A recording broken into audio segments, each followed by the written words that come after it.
આજ ઘરે ઘરે દિવાળીના દિવસે હોળી છે। જમીન ખેડનારા ખેડૂતો કમોસમી માવઠાથી પાયમાલ થયા, પણ સાગર ખેડનારા ખેડૂતોને પણ લાખો કરોડ રૂપિયાનું નુકસાન થયું છે। આજ ખેતી બચાવો સત્યાગ્રહ જાફરાબાદના આંગણે પહોંચ્યો છે અને આપણે સૌ જોઈ રહ્યા છીએ કે આખા વિશ્વમાં બુમલાની ખેતી કરી અને મુખ્યત્વે વિદેશની અંદર એક્સપોર્ટ કરવામાં જાફરાબાદ બંદર અવ્વલ નંબરે છે।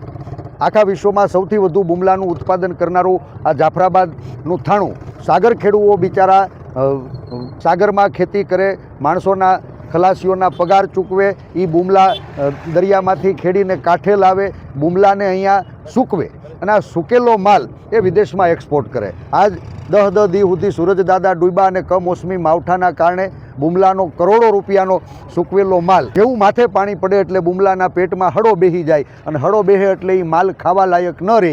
બુમલા લાવવાનો ખર્ચો, બુમલા હુકવવાનો ખર્ચો અને એ બુમલા હળી જાય તો વળી પાછા એને ફેંકવા માટેની દાડી મજૂરી પણ માથે ચડી સાગર ખેડૂઓને ભારે મોટું નુકસાન થયું છે।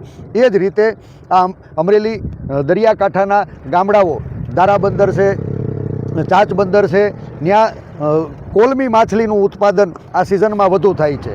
જેમ બુમલાને હૂકવવામાં આવે એમ કોલમી માછલીને પણ હૂકવી અને વિદેશમાં એક્સપોર્ટ કરતાં અમારા સાગર ખેડૂઓએ લાખો કરોડો રૂપિયાનું નુકસાન કર્યું છે।